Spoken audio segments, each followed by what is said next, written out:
If Assassin's Apprentice was the spark, Royal Assassin is the forest fire. This second volume of the Farseer Trilogy is widely considered one of the greatest sequels in fantasy history because it takes everything we love about Fitz, his loyalty, his loneliness, and his hidden magic, and puts them through a relentless emotional meat grinder. Fitz returns to Buckkeep after surviving a near-fatal poisoning, only to find the kingdom in shambles.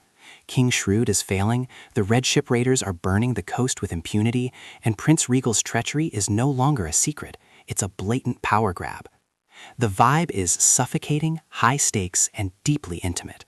This is a story about the weight of duty versus the desire for a simple life. The romance between Fitz and Molly reaches a heart-wrenching peak. Fitz is forced to choose between being the man Molly needs and being the king's man the kingdom requires. It's a story about the royal burden that crushes those who carry it, and the assassin who is forced to become a martyr. The world building is political claustrophobia. Hobb masterfully explores the forging crisis, showing how a kingdom rots from within when its leaders are divided. We see more of the skill magic, specifically how it can be used to manipulate and haunt the mind.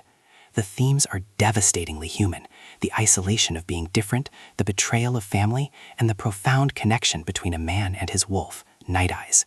Nighteyes isn't just a pet, he is the other half of Fitz's soul, providing a primal perspective on the pack dynamics of the royal court. The pacing is a tense, inevitable spiral. The book covers a long period of time, allowing us to feel the slow decay of Buckkeep. The relationship between Fitz and the Fool deepens here, shifting into something enigmatic and prophetic. The action is visceral and desperate.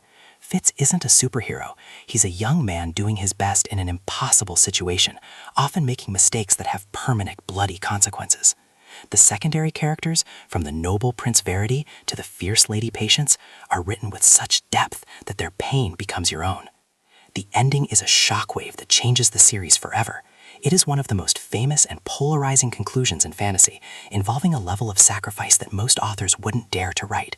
It strips Fitz of everything he has left and leaves him in a position that seems completely hopeless. If you want a book that proves fantasy can be as emotionally complex as the finest literary fiction,